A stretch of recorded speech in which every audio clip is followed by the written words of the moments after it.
Our group's interested in antimicrobial resistance and how bugs become resistant to drugs. So we're interested in how they change when you expose them to an antibiotic and how they become antibiotic resistant, but also how they respond to other stresses relevant to their ability to survive in the food chain and cause infection. So lots of the use of disinfectants that are used in the home and in hospitals and in food processing. And we're really also interested in how bacteria survive on surfaces in what we call a biofilm. And so biofilms are the normal mode of life for most bacteria on Earth. So actually, a biofilm just means bacteria stuck to a surface. And in the real world, most bacteria are actually attached to a surface. Now, why that's important is that historically, most of our study of bacteria has been growing them in liquid cultures because it's very easy to grow bugs that way. But they behave very differently in liquid. And actually, one of the key problems with biofilms is that when bacteria grow as a biofilm, they become inherently much more antibiotic resistant. So what we're doing is now establishing methods to study how bacteria will evolve and respond to stress when they're in a biofilm. And this hasn't really been done before. So what we actually want to do is to try and understand what the bugs are doing that will allow them to survive stress when they are in a biofilm. And that will hopefully identify new targets, new genes that are essential for them to survive in this context, which is the real context, and how they actually cause infection or they cause contamination in the food chain.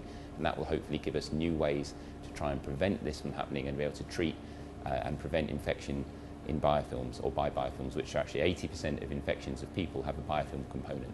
So this is absolutely critical to going forward to solve the AMR crisis, and that's really what we're trying to spend a lot of effort focusing on.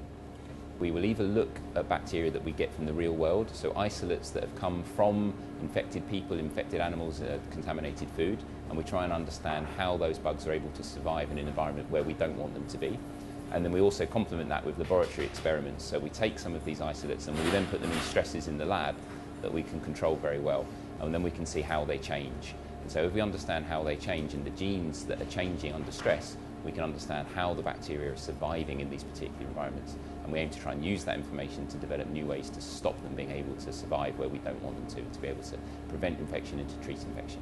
We're primarily interested in bugs that can cause disease by coming through the food chain, but we work on a whole range of pathogens. So we work on things like Klebsiella and Salmonella, E. coli, anything that can cause disease that we are interested in, so Pseudomonas, and we also do some work with Staph aureus. So we work on a range of pathogens because the problem of resistance is not only in one or two species, it's in most pathogenic bacteria. So all of these species are a challenge clinically now with resistant isolates that are becoming very difficult to treat. So we work with a range of partners. We have industrial partners that we have projects working with trying to understand new ways to stop contamination in an industrial context or in the food chain. So if you can stop bugs being able to stick to surfaces in the first place, you don't have the problem that comes down. We also have clinical colleagues who we're working with trying to prevent infection, but also coming up with better ways to treat infection. If you have a biofilm forming in a wound, then we've been looking at ways to actually get rid of those and kill them much better than using conventional antibiotics. So what we're trying to do is take our basic science and apply it to real world problems in collaboration with partners that can actually come up to translate solutions that will improve health and wealth, prevent infection and treat infection better. That's the ultimate aim of what we do.